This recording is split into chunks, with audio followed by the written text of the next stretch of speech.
A Hora do Lobisomem. Stephen King.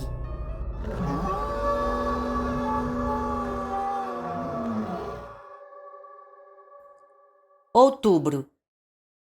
Quando Marty Kozlow volta para casa da excursão de truques ou travessuras na noite de Halloween, com a bateria da cadeira de rodas praticamente esgotada, ele vai direto para a cama, onde fica deitado sem dormir até a lua minguante surgir em um céu frio cheio de estrelas que parecem estilhaços de diamante. Lá fora, na varanda, onde sua vida foi salva por um pacote de bombinhas de 4 de julho, um vento frio sopra folhas marrons em espirais e sem direção sobre as lajotas. Elas fazem barulho de ossos velhos. A lua cheia de outubro chegou e foi embora em Tarkes Mills, sem nenhum novo assassinato. O segundo mês seguido em que isso acontece. Algumas pessoas da cidade, Stempel, que o barbeiro é um, e Cal Baldwin, dono da Baldwin Chevrolet, a única concessionária de carros da cidade, é outro, acreditam que o terror acabou. O assassino era um viajante, ou um mendigo morando na floresta, mas agora foi embora, como disseram que iria. Mas outros não têm tanta certeza. São esses que fazem uma avaliação longa dos 4 servos encontrados mortos perto da rodovia no dia seguinte à lua cheia, e nos 11 porcos de Elmezinema, morto na lua cheia de setembro. A discussão é acalorada no bar, em meio a muitas cervejas durante as longas noites de outono. Mas Marty Kozlow sabe. Essa noite, ele saiu para pegar balas com o pai. O pai gosta de Halloween, gosta do frio, gosta de dar gargalhadas altas de amigão e de gritar coisas idiotas como ei, ei e carambolas. Quando as portas se abrem e rostos familiares de Tarkes Mills aparecem. Marty foi fantasiado de Yoda, com uma máscara grande de borracha enfiada na cabeça e um manto volumoso cobrindo as pernas inúteis. Você sempre tem tudo o que quer, disse Kate, virando a cabeça quando viu a máscara. Mas ele sabe que a irmã não está com raiva dele de verdade. E, como para se provar, ela fez para ele um cajado torto e elaborado de Yoda para completar a fantasia. Mas sim triste porque agora é considerada velha demais para sair para pegar balas. Ela vai para uma festa com as amigas da escola. Vai dançar músicas de Donna Summer, vai tentar pegar maçãs com a boca, e mais tarde a música vai ficar mais baixa para um jogo de verdade ou consequência. E talvez ela beije algum garoto. Não por querer, mas porque vai ser divertido rir disso com as amigas na sala de aula no dia seguinte. O pai leva Marty de van porque a van tem uma rampa embutida que ele pode usar para subir e descer. Marty desce a rampa e vai de um lado ao outro nas ruas na sua cadeira. Ele carrega o saco no colo. E eles vão a todas as casas na rua deles. Depois até algumas no centro. Dos Collins, dos McKeans, dos Manchester, dos Milliken, dos Aston. Tem um aquário cheio de balas no bar. De barras sneakers na residência paroquial da igreja congregacional e barras Chuck na igreja batista. Depois, eles vão para os Randolph, os Queens, os Dixon e mais uma dezena, mais 2. Marty volta para casa com um saco de balas explodindo. E com uma informação assustadora e quase inacreditável. Ele sabe quem é o lobisomem. Em determinado ponto do passeio, a própria besta, agora em segurança em um momento entre as luas de insanidade, colocou doces no saco dele, sem perceber que o rosto de Marty ficou mortalmente pálido debaixo da máscara de Yoda, nem que embaixo das luvas os dedos apertavam o cajado de Yoda com tanta força que as unhas ficaram brancas. O lobisomem sorriu para Marty e deu uma batidinha na cabeça de borracha dele. Mas é o lobisomem. Marty sabe. E não só porque o homem está de tapa-olho. Tem outra coisa. Uma similaridade vital no rosto humano desse homem e na cara rosnante do animal que ele viu naquela noite prateada de verão quase 4 meses antes. Desde que voltou de Vermont para Tarkes Mills, no dia seguinte ao Labor Day, Marty ficou alerta, com a certeza de que veria o lobisomem mais cedo ou mais tarde, e com a certeza de que reconheceria quando o visse, porque o lobisomem seria um homem caolho. Apesar de a polícia ter assentido e dito que verificaria quando ele contou que provavelmente teria queimado um dos olhos do lobisomem. Marty percebeu que eles não acreditaram nele. Talvez tenha sido por ele ser só uma criança. Ou talvez porque eles não estavam lá naquela noite de julho, quando o confronto aconteceu. De qualquer modo, não importava. Ele sabia que era verdade. Darkes Mills é uma cidade pequena, mas bem extensa. E até aquela noite, Marty não tinha visto um homem caolho. E não ousou fazer perguntas. A mãe já tem medo de o episódio de julho ter lhe marcado pelo resto da vida. Ele teve receio de que, se tentasse investigar essa pista, isso acabasse chegando até sua mãe. Além do mais, Darkes Mills é uma cidade pequena. Mais cedo ou mais tarde, ele ia ver a besta com sua cara humana. No caminho para casa, o Sr. Coslow, treinador Coslow para os milhares de alunos, do passado e do presente, acha que o filho está quieto porque a noite e a agitação o cansaram. Na verdade, não é bem assim. Marty nunca, exceto na noite do maravilhoso pacote de fogos, se sentiu tão desperto e vivo. E seu único pensamento é o seguinte: ele demorou quase 60 dias após voltar para casa para descobrir a identidade do lobisomem porque ele, Marty, é católico e frequenta St. Mary's, nos arredores da cidade. O homem com o tapa-olho, o homem que colocou uma barra chunky no saco e deu um sorriso e depois um tapinha no alto da cabeça de borracha dele, não é católico. Longe disso. A besta é o reverendo Leslie Lowe, da Igreja Batista da Graça. Quando se inclinou na porta, sorrindo, Marty viu o tapa-olho com clareza na luz amarela que passava pela abertura. Aquilo deixava o pequeno reverendo com uma aparência quase de pirata. Sinto muito pelo seu olho, reverendo Louis, disse o Sr. Coslow com a voz alta de amigão. Espero que não seja nada sério. O sorriso do reverendo Louis ficou sofrido. Na verdade, disse ele, tinha perdido o olho. O tumor era benigno. Foi necessário remover o olho para chegar a ele. Mas foi a vontade do Senhor. E ele estava se adaptando bem. Ele bateu no alto da máscara de Oda de Marte de novo e disse que algumas pessoas que ele conhecia tinham cruzes maiores para carregar. Agora, Marte está deitado na cama, ouvindo o vento de outubro cantar lá fora, sacudindo as últimas folhas da estação, assobiando baixo pelos buracos de olhos das abóboras entalhadas que ladeiam a entrada da casa dos Coslow, vendo a lua minguante subir cada vez mais no céu estrelado. A questão é a seguinte: o que ele vai fazer agora? O menino não sabe, mas tem certeza de que, com o tempo, a resposta virá. Marty dorme o sono profundo e sem sonhos dos muitos jovens, enquanto lá fora o vento sopra em Darkes Mills, levando outubro e trazendo um novembro frio e estrelado, o mês mais cruel do outono.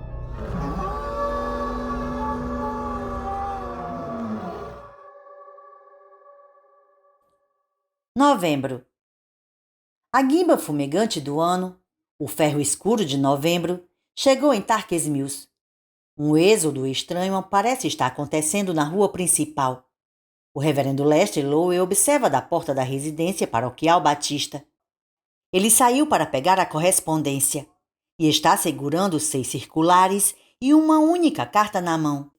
Vendo a fila de picapes poeirentas, Fords e Chevys, International Harvesters serpentear para fora da cidade. A neve está chegando, diz o homem do tempo. Mas essas não são pessoas fugindo da neve e procurando climas mais quentes.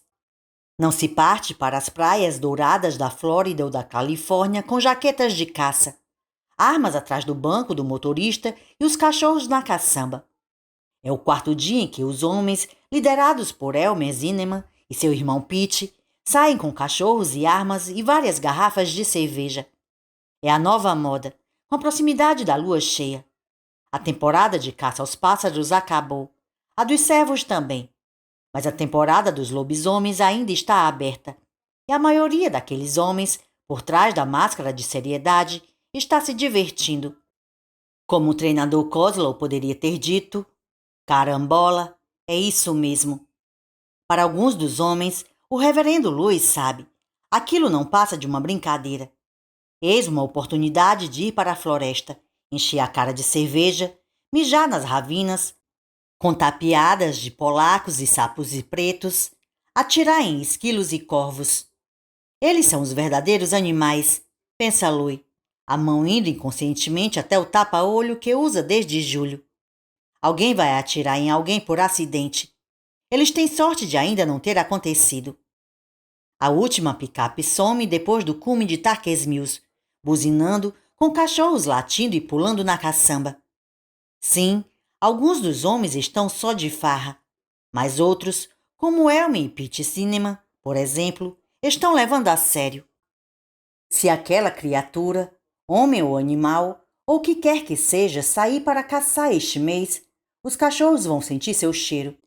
O reverendo Louis ouviu Elmer dizer na barbearia, menos de 2 semanas antes. E se ela ou ele não sair, talvez a gente consiga salvar uma vida. O gado de alguém, pelo menos. Sim, algum deles, talvez uns 10, talvez uns 20, estão querendo realmente agir. Mas não foram eles que trouxeram esse sentimento novo e estranho até o fundo da mente de Louis. A sensação de estar encurralado. Foram os bilhetes que fizeram isso. Os bilhetes, sendo o mais longo com apenas 2 frases, escritos em uma caligrafia infantil e caprichada, às vezes com erros de ortografia. Ele olha para a carta que chegou hoje pelo correio, endereçada na mesma caligrafia infantil, como as outras. Reverendo Louis, Casa Paroquial Batista, Tarques Mills, Maine, 04491. Agora, aquela sensação estranha de encurralamento. Ele imagina que seja como uma raposa deve se sentir quando se dá conta de que os cachorros, de alguma forma, a perseguiram até um beco sem saída. Aquele momento de pânico em que essa raposa se vira, os dentes à mostra, para lutar contra os cachorros que certamente a deixarão em pedacinhos. Ele fecha a porta com firmeza. Entra na sala onde o relógio de piso tic-taqueia solenemente.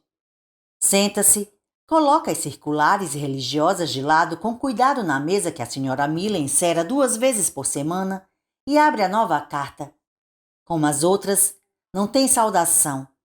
Como as outras, não tem assinatura. No centro da folha arrancada de um caderno escolar está a seguinte frase: Por que você não se mata? O reverendo Louis leva a mão à testa. Está tremendo de leve. Com a outra, ele amassa a folha de papel e a coloca no grande cinzeiro de vidro no centro da mesa. O reverendo Louis faz seus aconselhamentos na sala. E alguns dos seus paroquianos perturbados fumam. Pega uma caixa de fósforo do suéter que usa nas tardes de sábado, de ficar em casa, e bota fogo no bilhete, assim como fez com os outros. Vê o bilhete queimar. Louis percebeu o que ele era em 2 acontecimentos. Depois do pesadelo em maio, em que todo mundo na congregação de domingo virava lobisomem, e de sua terrível descoberta do corpo esviscerado de Clyde Collins, ele começou a perceber que alguma coisa está, bem, errada. Ele não sabe outra forma de dizer. Alguma coisa está errada. Mas ele também sabe que, em algumas manhãs, normalmente durante o período em que a lua está cheia, ele acorda se sentindo incrivelmente bem, incrivelmente disposto, incrivelmente forte. Essa sensação murcha com a lua e aumenta novamente com a lua cheia seguinte. Depois do sonho e da morte de Corliss, ele foi obrigado a reconhecer outras coisas. Coisas que, até o momento, tinha conseguido ignorar. Roupas enlameadas e rasgadas. Arranhões e hematomas que não conseguia identificar. Mas, como nunca dói nem incomodam, como arranhões e hematomas normais, foi fácil esquecê-los. Apenas não pensou neles. Ele pôde ignorar até os rastros de sangue que encontrou algumas vezes nas mãos e nos lábios. Depois, no dia 5 de julho, o segundo acontecimento. Descrevendo simplesmente, ele acordou cego de um olho. Assim como com os cortes e arranhões, não houve dor. Só uma órbita destruída e sangrenta onde antes ficava o olho esquerdo. Naquele momento, a certeza ficou grande demais para ser ignorada. Ele é o lobisomem. Ele é a besta. Nos últimos 3 dias, teve sensações familiares. Uma grande inquietação, uma impaciência quase alegre, uma sensação de tensão no corpo. Está chegando de novo. A mudança está se aproximando. Esta noite, a lua vai subir cheia e os caçadores estarão na rua com seus cachorros. Bem, não importa. Ele é mais inteligente do que acreditam. Eles falam de um homem-lobo, mas só pensam no lobo, não no homem. Eles podem dirigir suas picapes e o reverendo pode dirigir seu pequeno sedã Volare. E esta tarde ele vai dirigir na direção de Portland, pensa, e vai ficar em algum motel nos arredores da cidade. E se a transformação vier, não vai haver caçadores nem cachorros. Não são eles que o assustam. Por que você não se mata? O primeiro bilhete chegou no começo do mês. Dizia simplesmente: eu sei quem você é. O segundo dizia: se for mesmo um homem de Deus, saia da cidade. Vá para algum lugar onde haja animais para você matar, não pessoas. O terceiro dizia: acabe com tudo. Foi só isso. Acabe com tudo. E agora, por que você não se mata? Por que eu não quero? O reverendo Louis pensa com petulância. Isso, seja lá o que for, não é algo que eu tenha pedido. Não fui mordido por um lobo nem amaldiçoado por um cigano. Só aconteceu. Eu colhi umas flores para os vasos da sacristia da igreja certo dia de novembro, perto daquele cemitério bonitinho em Sunshine Hill. Eu nunca tinha visto flores como aquelas, e estavam mortas antes de eu voltar à cidade. Ficaram pretas, todas. Talvez tenha sido nessa época que começou a acontecer. Não tenho nenhum motivo para achar isso, exatamente, mas acho. E eu não vou me matar. Eles são animais, não eu. Quem está escrevendo os bilhetes? Ele não sabe. Os ataques a Marty Coslow não apareceu nos jornais semanais de Tarkes Mills, e ele se orgulha de não ouvir fofocas. Além disso, da mesma forma como Marty só soube que era Louis no Halloween, porque os círculos religiosos deles não se cruzam, o reverendo Louis não sabe quem é Marty, e não tem lembrança nenhuma do que faz quando está na forma de lobo. Só tem aquela sensação alcoólica de bem-estar quando o ciclo termina por mais um mês, e a inquietação que o precede. Eu sou um homem de Deus, ele pensa, levantando-se e começando a andar de um lado para outro, cada vez mais rápido na sala silenciosa, onde o relógio de piso tic-taqueia solenemente. Eu sou um homem de Deus e não vou me matar. Eu faço bem aqui. E se às vezes faço mal, ora, homens já fizeram mal antes de mim. O mal também serve à vontade de Deus. É o que o livro de Jó ensina. Se fui amaldiçoado por uma força externa, Deus vai me levar no tempo dele. Todas as coisas servem à vontade de Deus. E quem é o autor dos bilhetes? Devo fazer perguntas? Quem foi atacado no dia 4 de julho?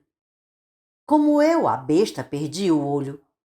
Talvez ele deva ser silenciado. Mas não este mês. Que eles guardem os cães nos canis primeiro. Sim.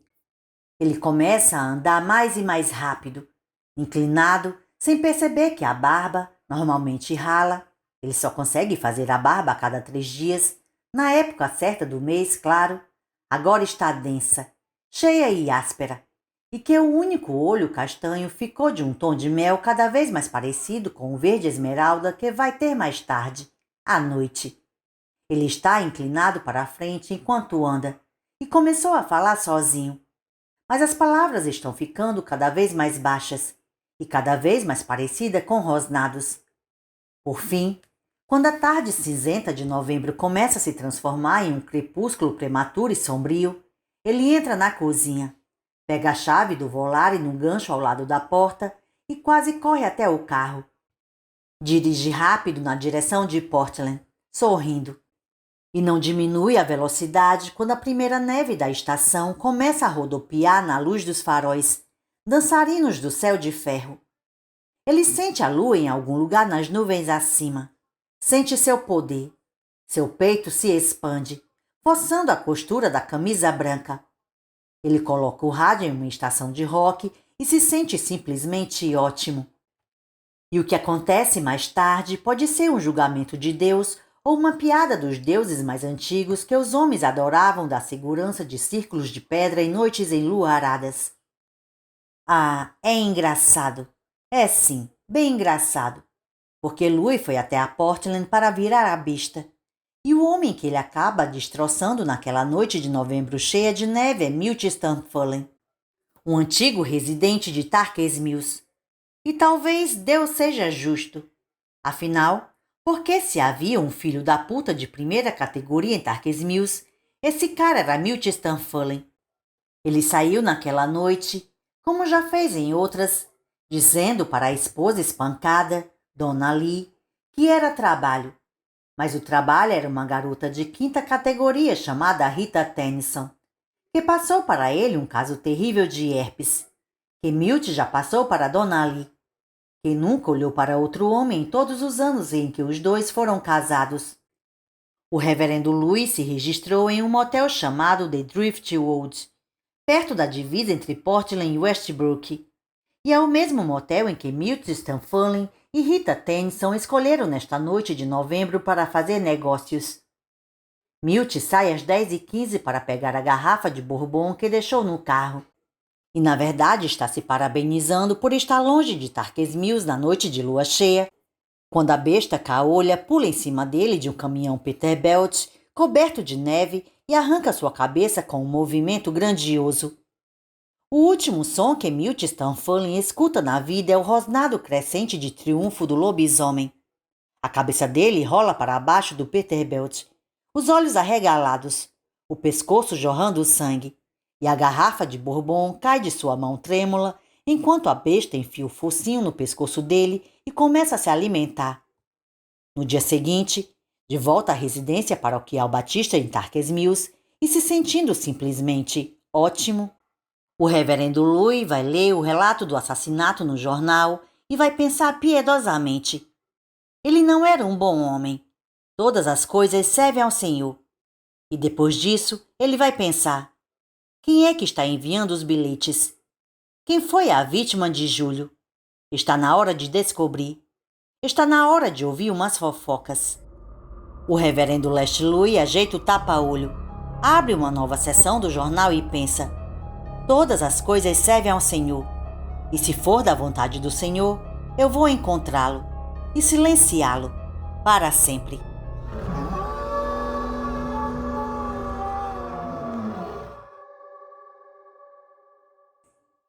Dezembro. Faltam 15 minutos para a meia-noite da véspera de Ano Novo.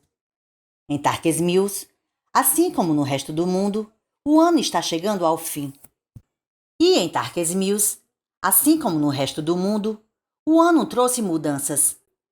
Milt Stamfullen está morto, e sua esposa, Dona Lee, finalmente livre dos grilhões que a prendiam, saiu da cidade. Foi para Boston, alguns dizem. Para Los Angeles, outros sugerem. Outra mulher tentou fazer a livraria da esquina dar certo e fracassou. Mas a barbearia, o Market Basket e o bar estão funcionando bem, obrigado. Clyde Collins está morto, mas os dois irmãos que não valem nada, Alden e Errol, ainda estão vivos e saudáveis, trocando os cupons de comida no AP a 2 cidades dali. Eles não têm coragem de fazer isso em Mills. Vovô Haig, que fazia as melhores tortas de Tarkes Mills, morreu de ataque cardíaco. Willie Harrington, que tem 92 anos, escorregou no gelo em frente à casinha dele na rua Bow no final de novembro e quebrou a bacia. Mas a biblioteca recebeu uma boa doação pelo testamento de um residente de verão rico. E a construção da ala das crianças, que tem sido pauta em reuniões da cidade desde sempre, vai começar no ano seguinte. Ollie Parker, o diretor da escola, teve um sangramento no nariz em outubro que simplesmente não conseguia estancar. e foi diagnosticado com hipertensão. Sorte você não ter assoado o nariz até o cérebro sair, resmungou o médico, desenrolando o medidor de pressão do braço dele e mandou Ollie perder 20 quilos. Milagrosamente, Ollie perdeu 10 antes do Natal. Ele parece e se sente um novo homem. Também age como um novo homem, diz a esposa para a amiga Delia Burney, com um sorrisinho malicioso. Brad Kincaid, morto pela besta na temporada de pipas, continua morto. E Marty Kozlow, que se sentava atrás de Brad na escola, continua aleijado. Algumas coisas mudam, outras nem tanto. E em Tarkers Mills, o ano está terminando assim como chegou. Uma nevasca cai lá fora. E a besta está por perto, em algum lugar.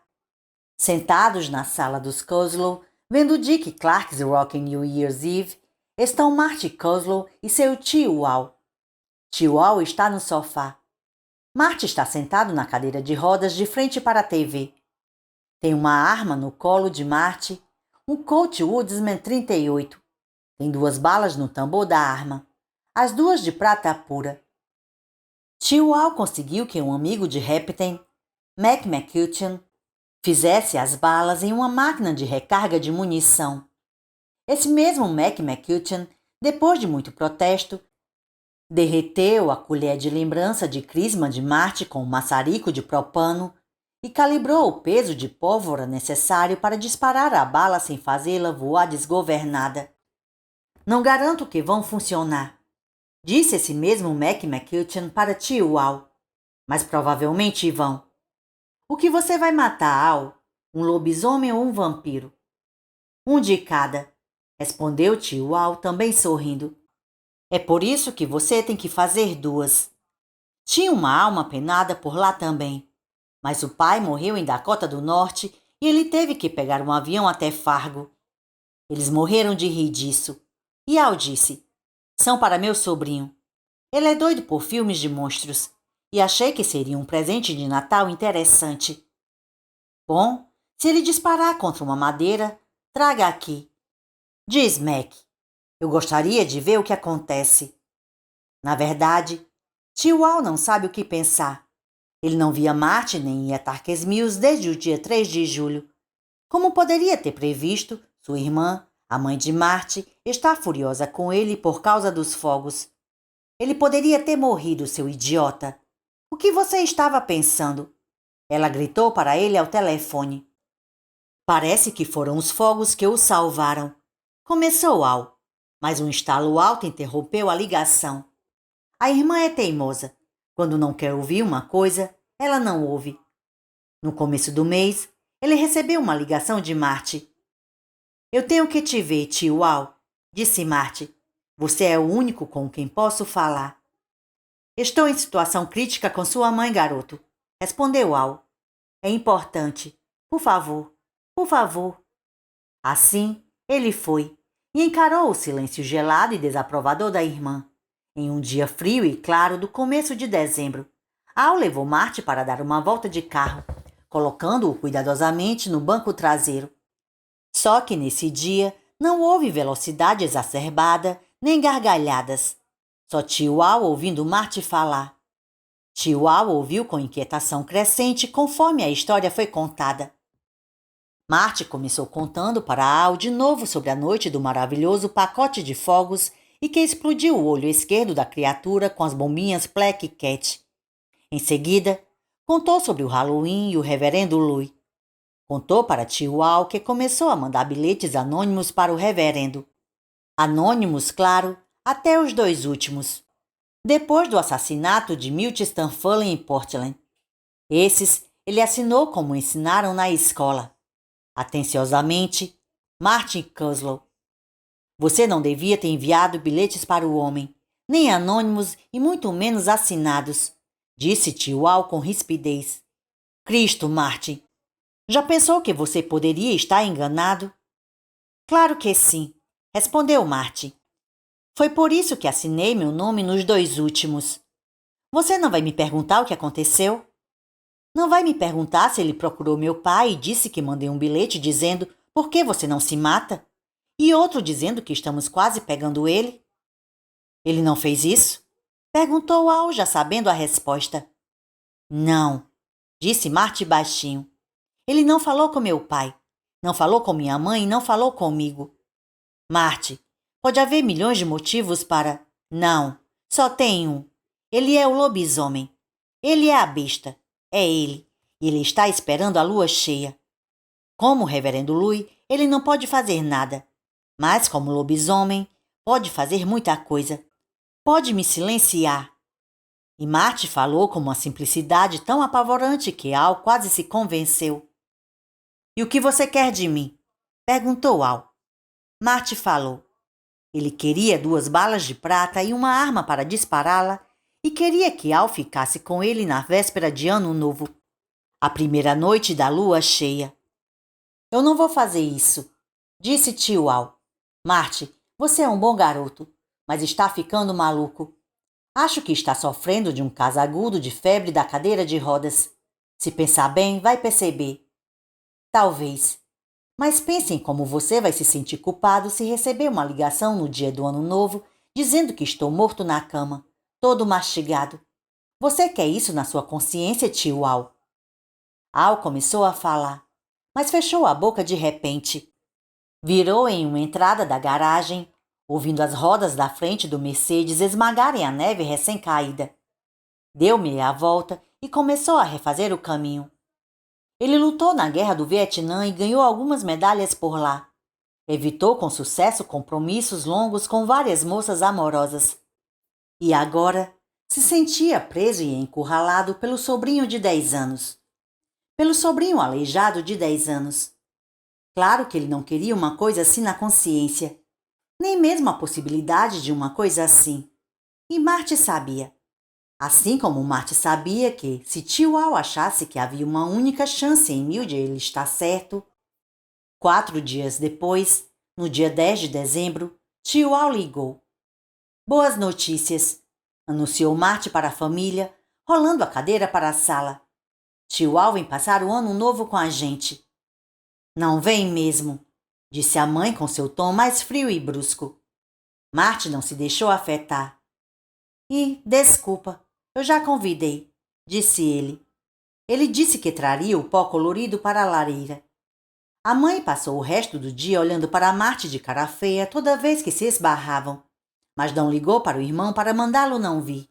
E essa foi a coisa mais importante. No jantar naquela noite, Kate deu um sussurro chiado no ouvido dele. Você sempre consegue o que quer, só porque é aleijado. Sorrindo, Marty sussurrou em resposta. Eu também amo você, mana. Seu pentelhinho. Ela saiu andando. E agora chegou, a véspera de Ano Novo. Quando a tempestade aumentou, a mãe de Marty tinha certeza de que Al não apareceria. O vento estava uivando e gemendo e jogando neve no ar. Para falar a verdade, Marty também ficou cheio de dúvidas. Mas tio Al chegou por volta das 8, dirigindo não um Mercedes Sport, mas um carro emprestado com tração nas 4 rodas. Às 11h30, todo mundo já foi para a cama, exceto os 2, que é como Marty previu que seria. E apesar de tio Al ainda não acreditar, ele trouxe não uma, mas 2 armas escondidas embaixo do casaco. A que tem 2 balas de prata, ele entrega para Marty, sem dizer nada depois que a família vai dormir. Para deixar as coisas bem claras, a mãe de Marty bate à porta do seu quarto com força quando vai se deitar. A outra está cheia de balas convencionais. Mas Al acha que, se um maluco invadir a casa hoje, e como o tempo passa e nada acontece, ele começa a duvidar cada vez mais disso, a Magnum 45 vai impedi-lo. Agora, na TV, estão mostrando a imagem da grande bola iluminada no alto do Allied Chemical Building, na Times Square. Os últimos minutos do ano estão passando. A multidão comemora. No canto oposto da TV, a árvore de Natal dos Kozlows está secando, ficando meio marrom, parecendo tristemente desnudada de seus presentes. Marty, nada. Começa tio Al. E nessa hora o janelão da sala explode em uma chuva de vidro, deixando o vento sombrio e uivante de fora entrar, rodopiando motinhos de neve branca. E a besta entra. Al fica paralisado por um momento, paralisado de horror e descrença. A besta é enorme, com mais de 2 metros de altura, apesar de estar encolhida de uma forma que as patas da frente quase arrastam no tapete. O único olho verde, exatamente como Marty falou, pensa ele atordoado, tudo como Marty falou, brilha com percepção terrível e retumbante, e se fixa em Marty, sentado na cadeira de rodas. A criatura avança para o garoto, com o uivo de triunfo explodindo do peito e passando pelos enormes dentes amarelados. Com calma, a expressão do rosto mal se modificando, Marty levanta a pistola. Ele parece muito pequeno na cadeira de rodas. As pernas como varetas dentro da calça jeans macia e surrada, os chinelos forrados de pele em pés que passaram a vida toda paralisados e sem sensibilidade. E, incrivelmente, acima dos uivos loucos do lobisomem, acima do grito do vento, acima dos ruídos e barulhos de seus pensamentos trôpegos sobre aquilo que está acontecendo em um mundo de pessoas reais e coisas reais, acima de tudo, tio Al ouve o sobrinho dizer: "Pobre reverendo Louis, vou tentar libertar você."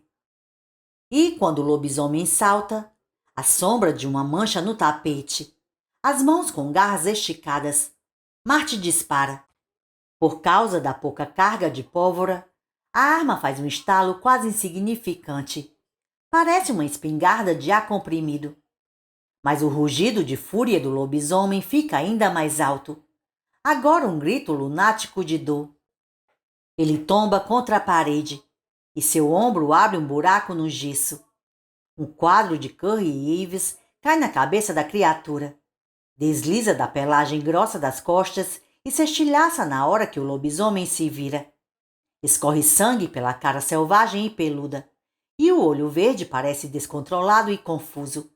Ele cambaleia na direção de Marty, rosnando, as mãos com garras se abrindo e fechando, o maxilar soltando espuma manchada de sangue. Marty segura a arma com ambas as mãos, da forma como uma criança pequena segura um copo. Ele espera. Espera. E, quando o lobisomem pula de novo, dispara. Magicamente, o outro olho da criatura se apaga como uma vela em uma ventania. A besta grita de novo e cambaleia. Cega agora, na direção da janela. A nevasca sacode as cortinas e elas se enrolam em sua cabeça. Al vê flores de sangue começarem a brotar ao redor da cabeça da criatura. E, na mesma hora, a grande bola iluminada começa a descer na haste na TV. O lobisomem cai de joelhos quando o pai de Marty, de olhos arregalados e usando um pijama amarelo espalhafatoso, entra na sala. O Magnum 45 ainda está no colo de Al. Ele nunca chegou a erguê-lo. Agora, a besta desaba, treme uma vez e morre. O Sr. Kozlow fica olhando boquiaberto. Marty se vira para o tio Al com a arma ainda fumegante nas mãos. Seu rosto parece cansado, mas em paz. "Feliz ano novo, tio Al", diz ele. "Está morta. A besta está morta." Então ele começa a chorar. No chão, embaixo do emaranhado da melhor cortina branca da Sra. Kozlow, o lobisomem começa a se transformar. O pelo que cobria o rosto e o corpo parece estar entrando na pele, de alguma forma. Os lábios repuxados em um rosnado de dor e fúria relaxam e cobrem dentes que diminuem de tamanho. As garras derretem magicamente e viram unhas. Unhas pateticamente roídas. O reverendo Laszlo está ali deitado, envolto em uma mortalha de cortina ensanguentada, com neve voando ao redor em padrões aleatórios. Tio Al vai até Marty e o consola, enquanto o pai fica olhando para o corpo nu no chão e a mãe de Marty, segurando a gola do roupão, surge na sala. Al abraça Marty com força, muita força. "Você agiu bem, garoto", sussurra ele. "Eu te amo." Lá fora, o vento uiva e grita contra o céu cheio de neve, e em Tarques Mills, O primeiro minuto do novo ano vira história.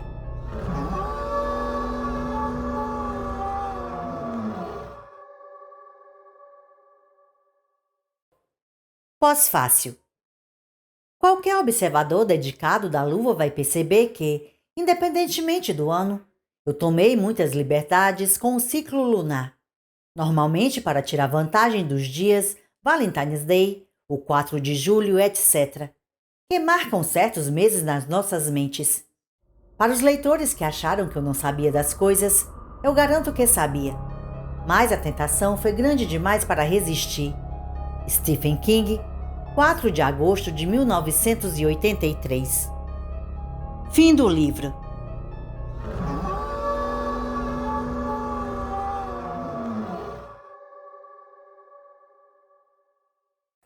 Oi, gente, eu sou Dani Bernardo e acabamos mais uma leitura aqui no canal.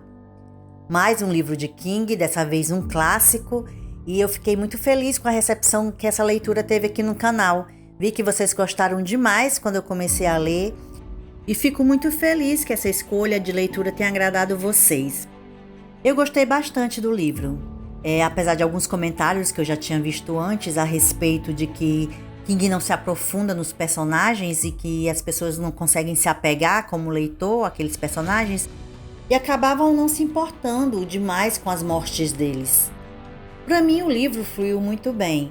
Apesar de não ter uma profundidade na história de cada personagem, quando o King começa a descrever o ataque do lobisomem, eu senti muita aflição por cada um deles. Então, assim, eu não tive problema em relação a isso. Então é isso, gente. Me contem aí nos comentários se vocês gostaram do livro, se não gostaram, se vocês tinham outra pessoa em mente para o lobisomem, qual o ataque que foi mais surpreendente, o que mais te deu medo. Eu vou ficando por aqui. Um beijão e até a próxima.